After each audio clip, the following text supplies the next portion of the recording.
کہ ہم جو سحر کرتے ہیں کیا یہ روزے کے لیے شرط ہے اور اس کا وقت کیا ہے؟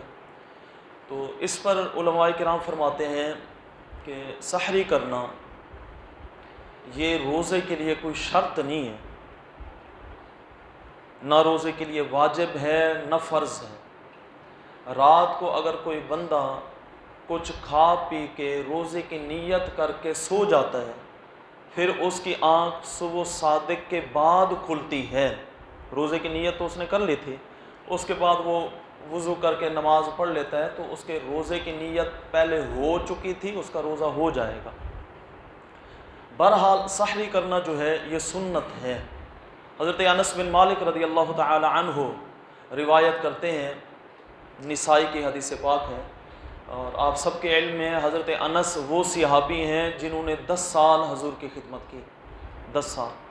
تو آپ فرماتے ہیں کہ ایک دفعہ سرکار دو عالم صلی اللہ تعالی علیہ وآلہ وسلم سحری کے وقت مجھے آپ نے ارشاد فرمایا کہ روزہ رکھنا ہے، سحری کے لیے کچھ لاؤ۔ تو میں کچھ کھجوریں تھیں وہ اور پانی یہ حضور کی خدمت میں لے گیا، تو حضور نے کھجوریں کھائیں اور پانی پیا اور اس کے بعد روزہ رکھ لیا۔ تو علماء کرام فرماتے ہیں اگر سنت سمجھ کے سحری کی جائے تو یقیناً ثواب بڑھ جائے گا، اور سحری کرنی چاہیے تاکہ سنت کے ثواب سے بندہ محروم نہ رہے۔ اور اگر ساتھ کچھ کھجوریں ہو جائیں، کم از کم 3 کھجوریں، تو سبحان اللہ، کھجوریں تو تقویت بھی پہنچاتی ہیں۔ ایک مسئلہ تو یہ ہو گیا۔ دوسرا بھی سحری کا وقت کون سا ہے بہتر، مستحب طریقہ کیا ہے؟ تو اس پر جو ہے نا حدیث پاک ہے، حضرت یعلا بن مرہ رضی اللہ تعالی عنہ وہ فرماتے ہیں کہ سرکار دو عالم صلی اللہ تعالی علیہ وآلہ وسلم نے ارشاد فرمایا 3 کام اللہ رب العزت کو بہت پسند ہیں۔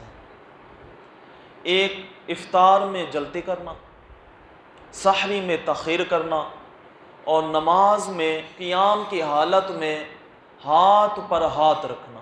یہ 3 کام ایسے ہیں جو سرکار دو عالم نے ارشاد فرمایا اللہ کو بہت محبوب ہیں۔ افطاری میں بلا وجہ تاخیر نہیں کرنی چاہیے۔ جب یقین ہو گیا، بھی آج کل تو ویسے ہی پریشانی نہیں ہے، ٹائم ٹیبل بنے ہوئے ہیں کہ 6:43 پہ اذان ہو رہی ہے تو بندہ 43-44 منٹ پہ روزہ کھول دے، ٹھیک ہے نا۔ یوں خام خواہ اس میں تاخیر کرنا کہ آسمان پر تارے نکل آئیں تو یہ جو ہے نا ناپسندیدہ ہے۔ حضور نے فرمایا جب یقین ہو گیا افطاری کا وقت ہو گیا ہے تو روزہ کھول لو۔ کوئی بندہ مصروف ہے تو جلدی سے ٹائم ہو گیا ہے تو پانی پی لے یا ایک آدھ کھجور سے روزہ کھول لے، اس کے بعد اپنے کام میں لگ جائے۔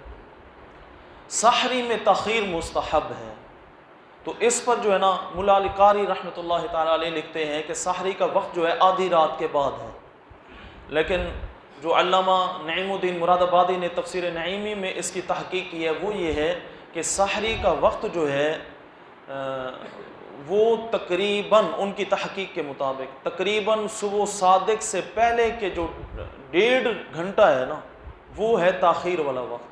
مثلا کہ 3:15 سے لے کر یا 2:45 سے لے کر 4:15 بجے تک یہ آخری وقت ہے۔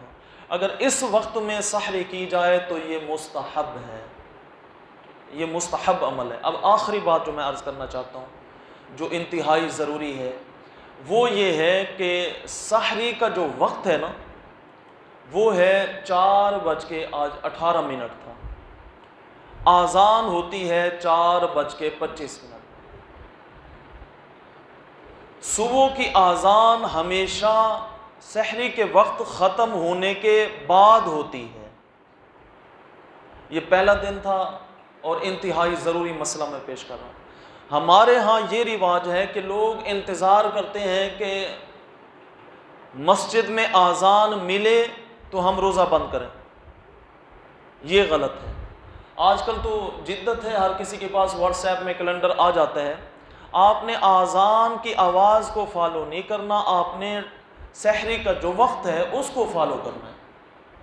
اذان کسی مسجد میں 10 منٹ بعد ہوتی ہے، کسی مسجد میں 15 منٹ بعد ہوتی ہے، کسی میں جو ہے نا 5-6 منٹ کا وقفہ رکھتے ہیں۔ جیسے ہماری مسجد میں اذان جو ہے 4:25 پہ ہوئی، تو سحری کا ٹائم تو ہے 4:18 پہ۔ تو اس پر علماء کرام فرماتے ہیں جو بندہ کھاتا رہا پیتا رہا یہاں تک کہ سحری کا ٹائم ختم ہو گیا اور اس کے بعد فجر کی اذان ہوئی تو اس کا روزہ ہوگا بھی نہیں. یہ بات سب دوست ذہن میں رکھیں اور جہاں تک ہو سکے گھر بھی یہ مسئلہ سمجھائیں اور دوستوں کو بھی بتائیں کہ اذان ہمیشہ سحری کے وقت ختم ہونے کے بعد ہوتی ہے، سحری کے وقت میں نہیں ہوتی، ورنہ تو وہ فجر کی اذان ہی نہیں ہوگی. فجر کا ٹائم تو صبح صادق کے بعد ہوتا ہے نا. تو ایک مسئلہ یہ ہو گیا. ایک مسئلہ آتے ہوئے ایک بچے نے مجھ سے پوچھا ہے تو میں عرض کر دوں. وہ بعض اوقات ایسے اکثر دوستوں کے ساتھ ہوتا ہے کہ منہ میں لعاب بنتی رہتی ہے اور پریشان ہوتے ہیں. تو اگر ہم نے نیت کر لی روزہ رکھ لی ہے تو دوران روزہ منہ میں لعاب بن رہی ہے، بن جاتی ہے، ایسے زیادہ کسی کی بن جاتی ہے اور وہ بات کرتے ہوئے ہر جگہ پہ تھوک نہیں سکتا، وہ نگل لیتا ہے، تو اس سے روزے پر کوئی حرج نہیں آتا، نہ روزہ ٹوٹتا ہے نہ اس میں کوئی کراہت ہے. ہاں اس پر علماء کرام نے ضرور لکھا ہے کہ اگر کوئی بندہ جان بوجھ کر منہ میں لعاب اکٹھی کرے پھر نگل رہے، روزہ تب بھی نہیں ٹوٹے گا.